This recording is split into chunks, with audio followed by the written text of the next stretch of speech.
Kita akan masuk kepada materi sejarah penulisan Al-Quran yang tentunya karena waktunya terbatas sampai 30 menit, nanti sekilas saja kami sampaikan, selebihnya nanti ada tanya jawab dan di lain kesempatan nanti akan kita lebih bahas. Karena begini, pentingnya kita belajar tentang sejarah penulisan Quran. Kalau mungkin bagi masyarakat pedesaan di Batur, kemudian di Bujangsari, Kalibening dan lain sebagainya, itu tidak terlalu menjadi masalah tentang Al-Quran. Maksudnya gimana? Insya Allah rata-rata orang-orangnya ya semanut semua. Apa yang sudah ada dalam Quran itu ya sudah, tidak neko-neko begitu. Tapi di kota-kota di luar sana banyak orang yang berusaha untuk mendistorsi nilai dari Al-Quran. Mendistorsi itu ya maksudnya menurunkan atau mengurangi nilai dari Al-Quran. Misalnya tadi Al-Quran disebut sebagai muntaj ats-tsaqafi, produk dari budaya. Benar, Al-Quran itu diturunkan di mana? Di Jazirah Arab. Tapi apakah otomatis karena Quran diturunkan di Jazirah Arab lalu kemudian otomatis dia menjadi produk budaya Arab? Kira-kira begitu enggak?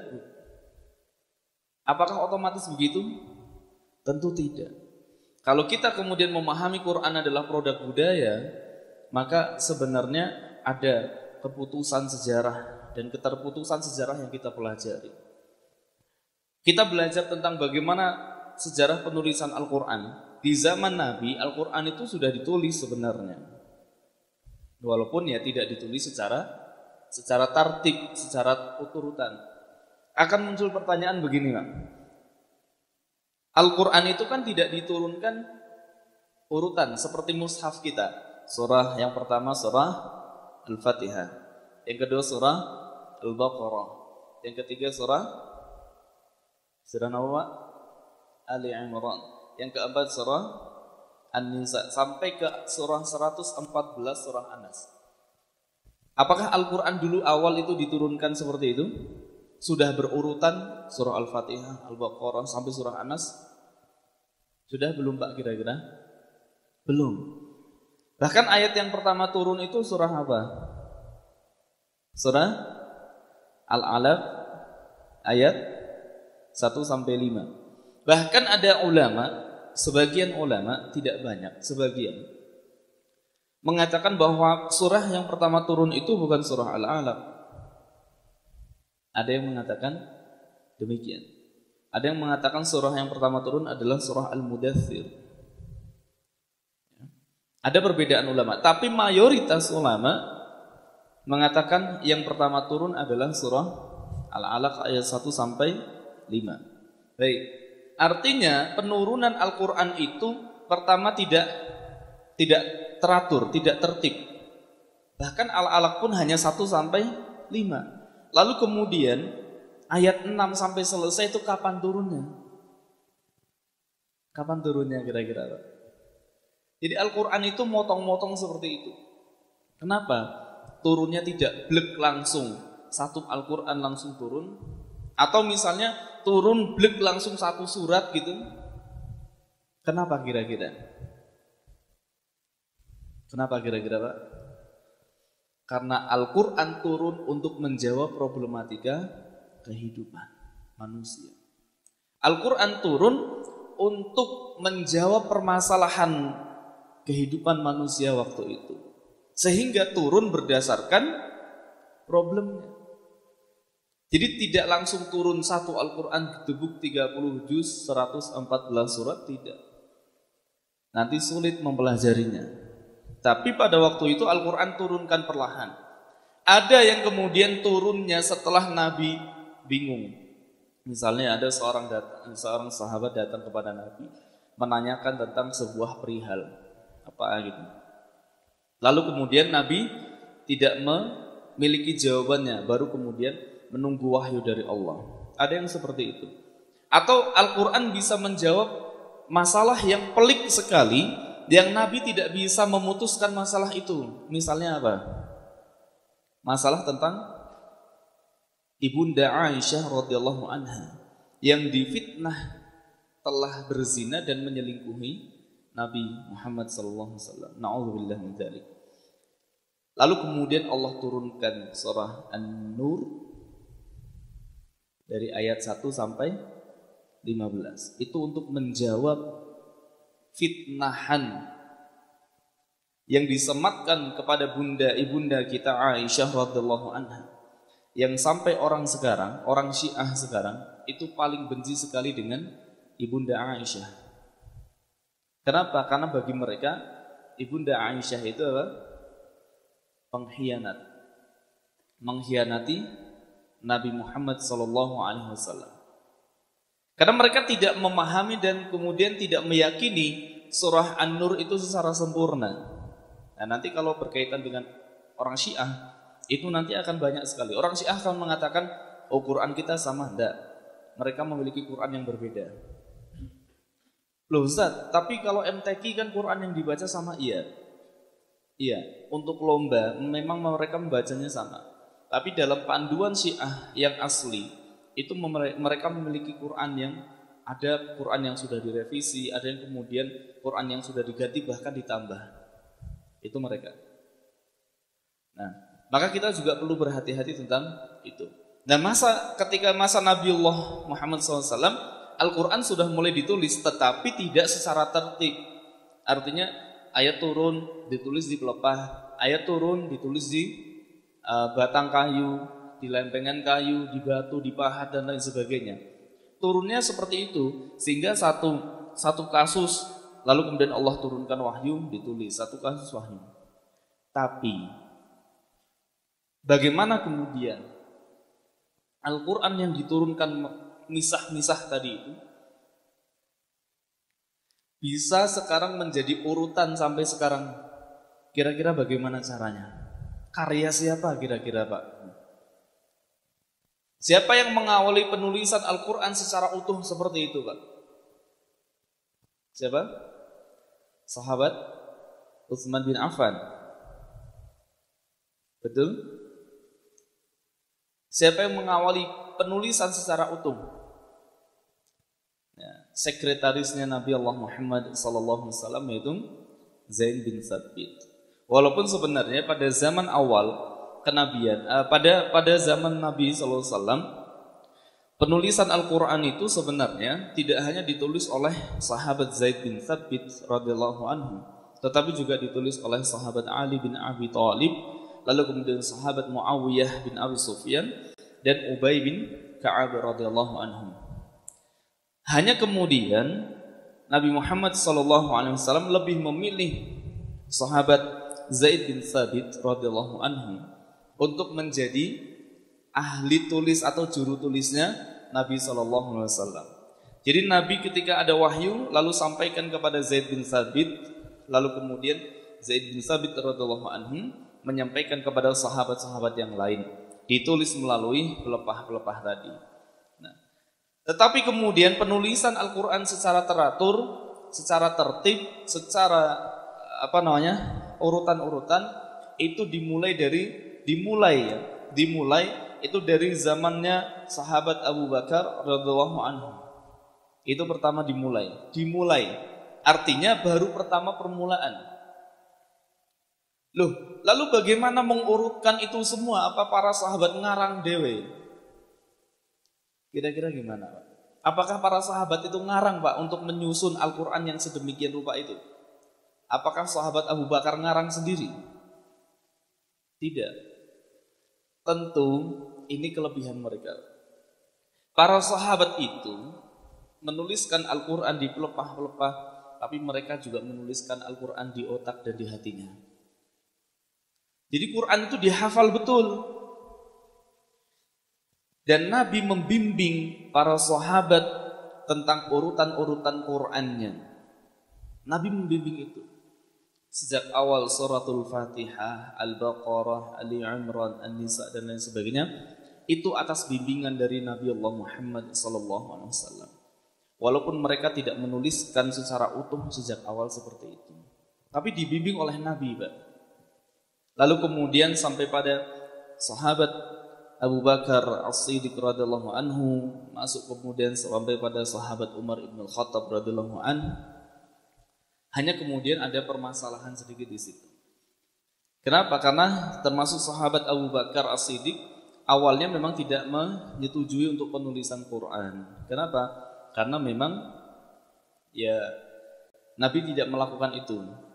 Sehingga kemudian beliau khawatir melakukan sesuatu yang tidak sesuai dengan apa yang Nabi lakukan. Tetapi kemudian karena ini nanti dalam teori usul fiqih itu sebenarnya ijtihad sahabat Abu Bakar, sahabat Umar ibn Khattab itu bagian dari ijtihad usuli, ijtihad fiqih. Maka penulisan Al-Quran itu disebabkan untuk apa? Untuk kemaslahatan yang lebih luas kepada umat. Bayangkan kalau kemudian Al-Quran waktu itu tidak dikumpulkan dalam satu kitab begitu, kira-kira mungkinkah kita bisa sampai Quran sampai sekarang? Wallahu a'lam bishawab. Yang jelas Allah memiliki banyak cara untuk menjaga kemurnian Al-Quran. Tetapi paling tidak dengan Al-Quran ditulis seperti sekarang, itu memudahkan orang untuk membacanya, walaupun tidak harus dengan menghafalnya. Karena mau tidak mau, kalau nanti Quran tidak ditulis demikian, kita mau tidak mau harus menghafalnya kan. Nah, kadang-kadang mungkin berat dan lain sebagainya.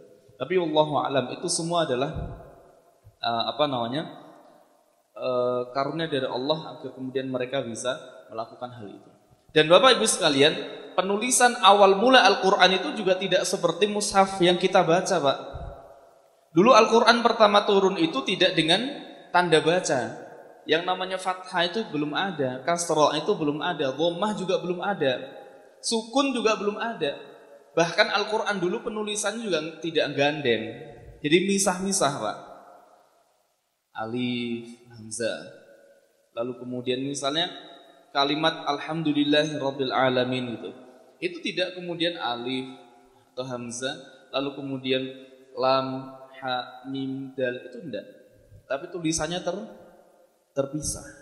Para sahabat menulisnya misah. Lalu sejak kapan Al-Quran tertulis secara tertib, penulisan kalimatnya seperti sekarang yang kita baca? Sejak kapan? Kira-kira Pak? Sejak kapan kira-kira?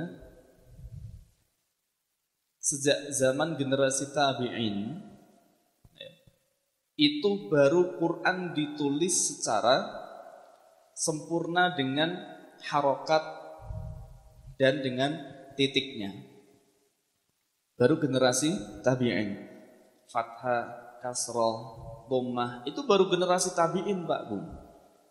Oh, apakah berarti para tabi'in waktu itu, Imam Mujahid dan lain sebagainya, menuliskan Al-Quran, menyempurnakan dengan harokat, dengan fathah, kasroh, dhammah itu adalah sesuatu yang bid'ah karena Nabi tidak melakukan? Kira-kira begitu, Pak? Sesuatu yang bid'ah kira-kira? Bid'ah enggak kira-kira? Tidak. Kenapa? Karena tadi kebayang enggak, Pak? Kalau Al-Quran diturunkan, ditulis ya, kita membaca Al-Quran sesuai tulisan dari awal para sahabat, kira-kira mungkin kita bisa baca enggak? Kalau bisa bahasa Arab mungkin bisa baca. Lah kalau kita tidak bisa bahasa Arab, bagaimana kita tahu bahwa itu hurufnya kasroh, itu hurufnya fathah, itu hurufnya dhammah? Bagaimana kita bisa tahu? Itulah luar biasanya Al-Quran.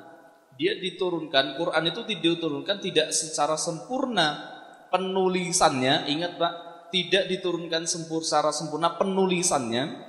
Walaupun secara lafadznya, secara bacaan, Quran itu diturunkan sempurna.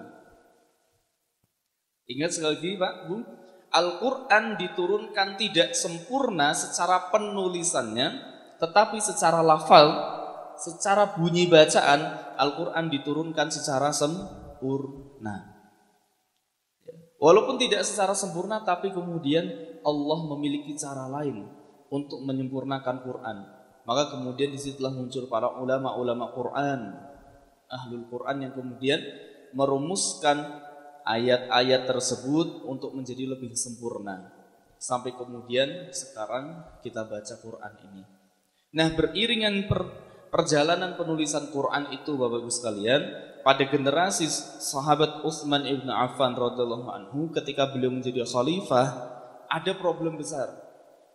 Ada permasalahan besar. Apa masalahnya? Masalahnya adalah Al-Quran yang beredar waktu itu, Al-Quran, penulisan Quran yang beredar waktu itu adalah penulisan Al-Quran yang bahasanya berbeda. Bukan bahasanya berbeda berarti satu bahasa Arab, satu bahasa Ibrani, satu bahasa Inggris, tidak. Tetapi adalah lahjah atau dialektikanya berbeda. Dialektikanya berbeda. Misalnya, ada Al-Quran, surah Al-Fatihah, ini gampangnya surah Al-Fatihah. Nanti kita akan belajar sedikit tentang qiraat sab'ahnya suratul Fatihah. Misalnya gini, ini langsung contoh karena waktunya juga mepet. Pada surah Al-Fatihah di ayat 1, ayat kedua, ayat 1 basmalah ya Pak. Nah, terkait dengan basmalah juga misalnya begini. Menurut panjenengan, Bismillah itu bagian dari surah Al-Fatihah atau tidak Pak? Bagian dari surah Fatihah atau tidak? Bagian. Panjenengan ibu-ibu, menurut panjenengan bagian dari surah Al-Fatihah atau tidak? Bagian. Walaupun mungkin ada sebagian yang mengatakan tidak. Ya memang ada dua pendapat besar. Yang mengatakan Al-Fatihah, Bismillah itu bagian dari Fatihah. Ada juga ulama yang mengatakan Bismillah bukan bagian dari Al-Fatihah. Loh, lalu kalau begitu gimana Ustaz? Al-Fatihah kan 7 ayat. Mosok Bismillah nggak termasuk bagian dari Fatihah. Nah, maka ada qiraatnya. Bismillah tidak bagian dari Al-Fatihah, tetapi ayat ke-6-nya itu adalah Siratal ladzina an'amta 'alaihim. Itu ayat ke-6. Ghairil maghdubi 'alaihim waladdallin. Itu ayat ke-7. Jadi tetap Al-Fatihah adalah as-sab'ul ma'ani. Sab'ul mathani, 7 ayat yang diulang-ulang. Nah, itu nanti lebih detail di kesempatan yang lain insyaallah. Tapi begini, Al-Fatihah itu ada yang begitu Pak, Bu. Pembacaannya ada yang berbeda. Zaman Utsman ibn Affan radhiyallahu anhu, waktu itu sudah beredar atau sudah di masyarakat itu sudah banyak sekali beredar Al-Quran versi beberapa qiraat. Salah satunya adalah yang dipedomani oleh Imam Khalaf rahimahullahu ta'ala. Jadi Imam Khalaf itu ketika kemudian membacakan membacakan beberapa, ya walaupun bukan hanya Imam Khalaf saja, tetapi beberapa imam yang lainnya, misalnya membacakan huruf Maliki Yaumiddin itu dibaca pendek. Maliki Yaumiddin, bukan Maliki Yaumiddin. Artinya mimnya dibaca pendek. Maliki. Sementara dua imam yang lain, Imam Asim riwayat Hafs, mushaf yang kita baca, mushaf panjenengan yang kita baca selama ini itu adalah qiraatnya Imam Asim riwayat dari Imam Hafs. Ya, ibu-ibu perhatikan bapak-bapak, Al-Quran yang kita baca adalah qiraatnya Imam Asim riwayat dari Hafs. Ada riwayat yang lain dari imam dan para ulama qira' yang lain. Salah satunya adalah Al-Kisai. Al-Kisai ketika membaca Maliki Yaumiddin, Imam Al-Kisai itu juga mimnya panjang, Maliki. Ya, jadi ada dua ulama atau dua qiraat yang membacakan mimnya dengan panjang, Maliki Yaumiddin. Sementara ulama qiraat yang lainnya yang 5 itu membaca Maliki itu dengan pendek, Maliki Yaumiddin. Maka panjenengan Bapak Ibu sekalian, kalau panjenengan mendapati ada imam sholat membaca huruf mimnya tadi pendek, jangan langsung disalahkan. Misalnya, Alhamdulillahi Rabbil Alamin, Ar-Rahmanir Rahim, Maliki Yaumiddin. Itu biasanya kita begitu. Tapi ada satu imam, katakanlah misalnya satu waktu imam bacanya Maliki Yaumiddin. Perhatikan, selama imam tadi dikenal memiliki ilmu yang bagus tentang Al-Quran, jangan disalahkan. Karena bisa jadi itu adalah qiraat lain dari Al-Quran. Lalu kemudian misalnya begini, ini contoh, saya contohkan versi qiraat yang lain. Alhamdulillahi Rabbil Alamin. Atau kalau dari awal, Bismillahirrahmanirrahim. Alhamdulillahi Rabbil Alamin, Ar-Rahmanir Rahim, Maliki Yaumiddin, Iyyaka na'budu wa iyyaka nasta'in, Ihdinas siratal mustaqim, siratal ladzina an'amta 'alaihim ghairil maghdubi 'alaihim waladdallin.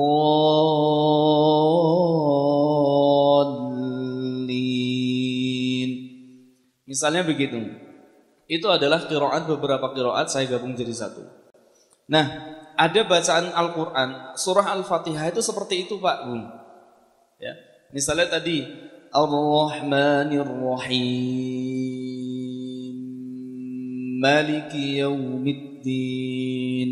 Itu mimnya mim sakinah gunnah. Jadi setelah mad arid li sukun mim, langsung gunnah ke huruf mimnya. Maliki Yaumiddin. Itu ada seperti itu. Nah, generasi ketika zamannya Utsman ibnu Affan radhiyallahu anhu, Al-Quran beberapa versi beredar. Ada yang seperti tadi, sudah banyak beredar Quran bacaan yang seperti itu.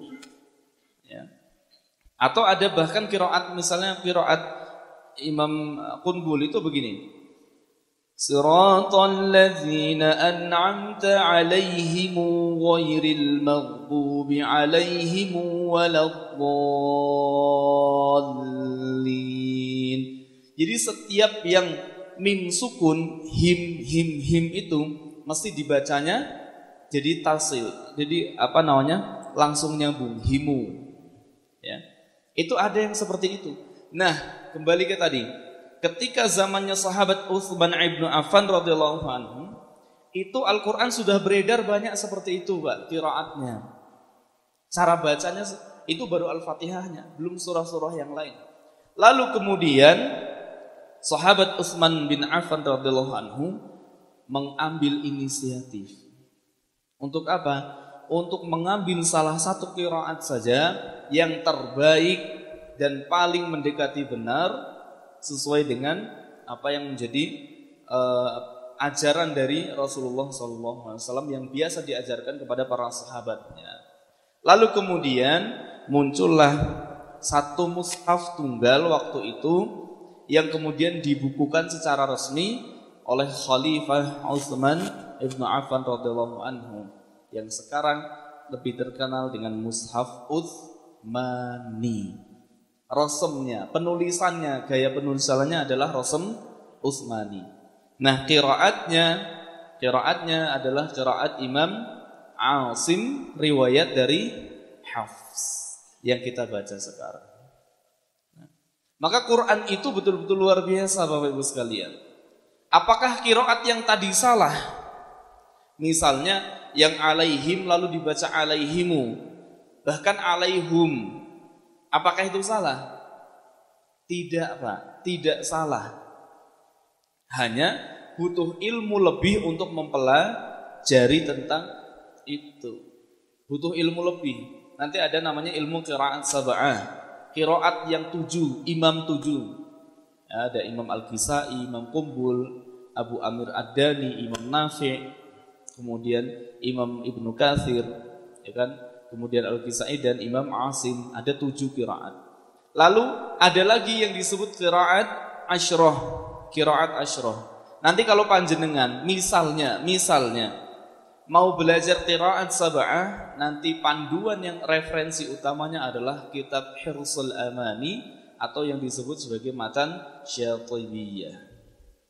Itu nanti isinya kaidah-kaidah qiraat yang 7 tadi. Nanti kemudian ada namanya matan Ad-Durrah. Matan Ad-Durrah itu karyanya Imam Ibnul Jazari rahimahullah ta'ala yang menambahkan 3 imam yang lainnya.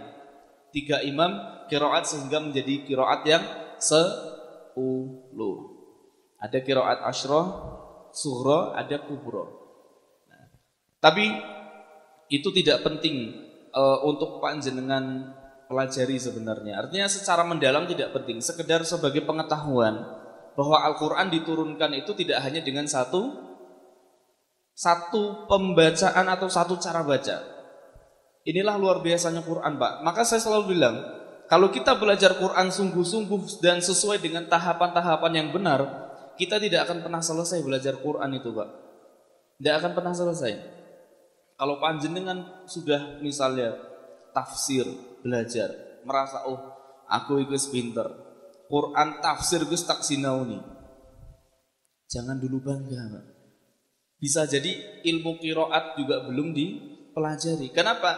Syarat untuk mempelajari qiraat sab'ah, Pak, qiraat yang 7 tadi syaratnya itu 1. Ini perhatikan nih. Syarat untuk mempelajari qiraat sab'ah adalah 1. Memiliki hafalan qiraat Asim riwayat Hafs 30 juz secara mutqin dan memiliki sanad. Itu syaratnya. Jadi kalau kita pengen belajar qiraat sab'ah, itu memang syaratnya harus kita memiliki hafalan 30 juz qiraat Asim riwayat Hafs tadi dengan mutqin dan bersanad. Mutqin bersanad. Syaratnya untuk mendapatkan sanad apa? 1, kalau sanadnya qiraat Asim riwayat Hafs, maka 1 harus hafal 30 secara mutqin, yang kedua harus hafal matan Jazariyah. Matan Jazariyah itu isinya bait-bait ilmu tajwid. Ada 109 bait. Nah, kalau panjenengan, Ustaz, saya pengen dapat sanad Quran, gimana itu? Ya sudah, hafalkan dulu Quran 30 juz mutqin. Mutqin itu gimana? Ini kalau standarnya Syekh Aiman ya, guru kami. Kalau standarnya Syekh Aiman, mutqin itu tidak punya salah sama sekali dalam baca Quran. Misalnya gini, misalnya panjenengan, kalau Syekh Aiman itu syaratnya kesalahan itu maksimal 3 kali. Maksimal 3 kali. 3 kali itu maksudnya 30 juz, itu salahnya maksimal 3 kali. Misalnya gini, panjenengan setoran hafalan, panjenengan sudah hafal 30 juz. Lalu setoran baca juz 1. Misalnya juz 1 ada salah, dihitung salah 1. Masuk juz 25, 26. Misalnya di juz 26 ada jenengan agak lupa sedikit. Lalu kemudian dibenarkan oleh Syekh Aiman, dihitung salah ke 2. Panjenengan masuk juz 28, 29. Misalnya di juz 29 panjenengan ada salah lagi, ada lupa misalnya, dibenarkan oleh Syekh Aiman, itu sudah 3 kali salah. Lupa itu sudah disebut salah. Misalnya kita baca surah misalnya Al-Baqarah. Misalnya Alif Lam Mim Dzalikal kitabu la raiba fihi hudan lil muttaqin alladzina yu'minuna bil ghaibi wa yuqimuna as-salata wa mimma razaqnahum yunfiqun walladzina yu'minuna bima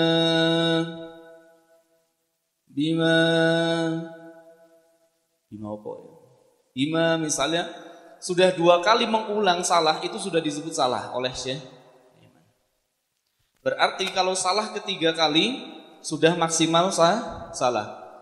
Misalnya panjenengan sudah setoran sampai juz 29, kok salah yang keempat, disuruh ngulang dari juz pertama. Itu standarnya begitu. Kira-kira berat atau abot, Bu? Berat atau abot, Pak? Begitu. Makanya dulu jarang ada yang setoran 30 juz sekali duduk loh Pak. Sekali duduk Pak. 30 juz ke Syekh Aiman itu langsung lulus itu jarang sekali. Jarang. Kenapa? Standarnya berat. Maka karena berat sudah biar saya saja, panjenengan enggak usah. Jadi karena berat ya. Tapi gini, dengan susahnya standar beliau membuat apa? Membuat satu murid-murid beliau itu insya Allah terjaga hafalan dan bacaannya. Panjenengan misalnya gini, kalau berhadapan dengan guru yang susah untuk lulusnya dengan guru yang mudah, milih mana Pak Bu? Milih yang mudah atau yang susah? Oh, ya milih sing gampang toh ya. Ada panjenengan misalnya gini, setoran hafalan dengan Ustadz si A, Ustadz A misalnya. Setoran hafalan dengan Ustadz A, panjenengan maca Fatihah, alhamdulillahi rabbil alamin. Baru alhamdulillahi rabbil alamin sudah dibenarkan. Bu, maaf salah. Ro-nya tafkhim, tebal. Bukan ro. Diulang lagi. Betah enggak Bu kira-kira yang kayak gitu? Betah enggak Pak? Betah ya Bu? Insya Allah. Nah, tapi begitu. Al-Quran itu turun-temurunnya begitu. Para sahabat juga demikian. Para sahabat masuk kepada generasi tabi'in masuk kepada generasi tabi'ut tabi'in, lalu kemudian sampai generasi salafus salih, lalu generasi ulama mutaqaddimin, sampai ulama mutaakhirin, sampai sekarang. Itu periwayatan Quran begitu Pak Bung. Maka dia selalu mutawatir Al-Quran itu, karena dirawatkan oleh banyak orang dengan kualitas yang thiqah. Apalagi misalnya, maka murid-muridnya Syekh Aiman itu yang paling terkenal namanya Syekh Abdullah Al-Bassar. Nanti panjenengan searching di Google, Syekh Abdullah Al-Bassar, Syekh Aiman. Kalau beliau itu tidak menerima hafalan dengan nada. Misalnya begini, panjenengan setoran, bacaannya bagus, fasih, makhorijul hurufnya bagus, sifatul hurufnya bagus, ahkamul kalimahnya bagus. Tapi setoran dengan Syekh Aiman, setoran dengan nada, A'udzu billahi minasy syaithanir rajim. Bismillahirrahmanirrahim.